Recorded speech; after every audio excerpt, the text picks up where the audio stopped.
Ako koristimo Power BI ili Excel i želimo da se nakačimo na neki folder i da importujemo sve failove iz tog foldera, to je ok.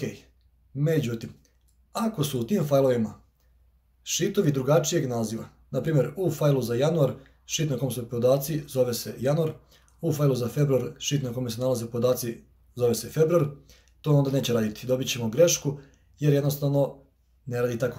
Hajde da vidimo kako na jednostavan, stvarno jednostavan način možemo da rešimo ovaj problem i bez problema importujemo sve failove iz foldera bez obzira kako se zove sheet.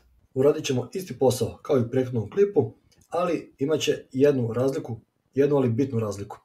Prvo, imamo isto kao i u prethodnom klipu 12 failova u folderu, međutim ovaj put svaki od ovih failova ima drugačiji naziv sheeta na kom se nalaze podaci. Iz tog razloga, kada budemo pokušali iste korake kao što smo u prethodnom klipu prilikom importa failova iz foldera, dobit ćemo ovaj error.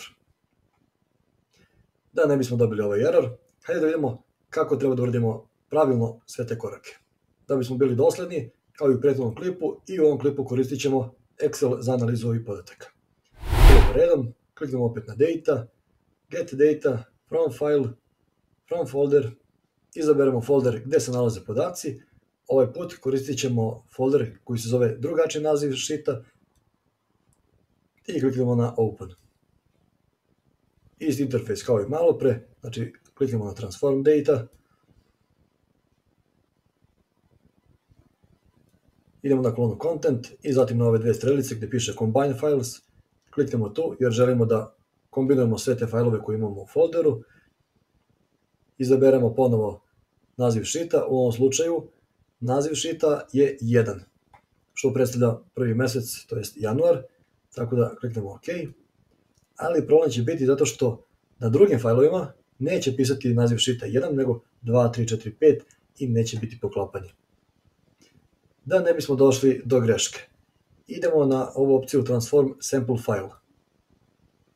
I zatim u desni deo, pod Applied Steps, piše Navigation. Kad kliknemo na Navigation, vidimo šta će Power Query koristiti kao uzor za ostale failove. Znači on će otvoriti fail, otići će u sheet koji se zove 1 i taj korak će ponavljati za sve naredne failove. Međutim, problem je što u narednim failovima nećemo imati sheet koji se zove 1. Zato, umjesto ovog item 1 i kind sheet, znači dođemo ovde između ove vitičaste zagrade i uglaste zagrade i brišemo sve i item 1 i kind sheet i ovu uglastu zagradu, sve do ovog dela dok nam ostanu samo ove dve vitičaste zagrade i samo upišemo 0. I zatim Enter. Šta smo ovim dobili?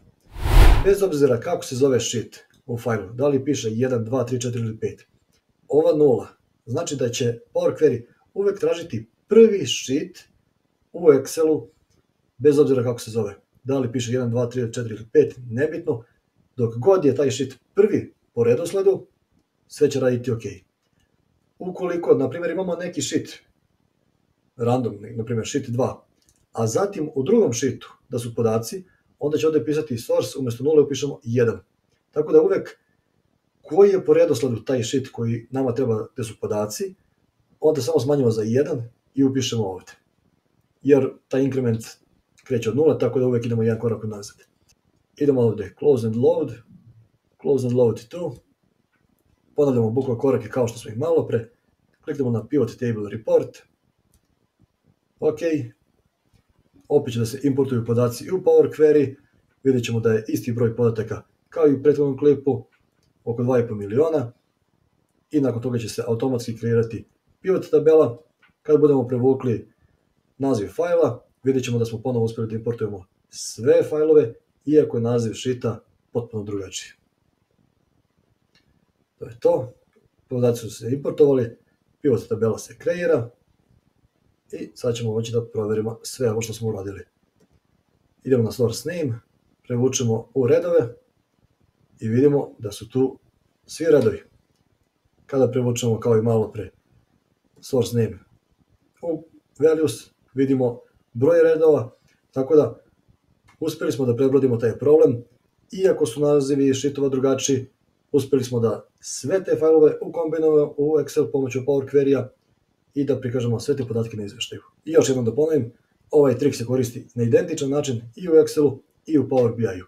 Nadam se da će vam ovaj klip pomoći da se rešite tih muka koje ste do sad možda imali i da na jednostavan način možete da se konektujete na veliki broj failova i da analizirate milione redova u jednom Excel failu ili u Power BI-u. Pozdrav!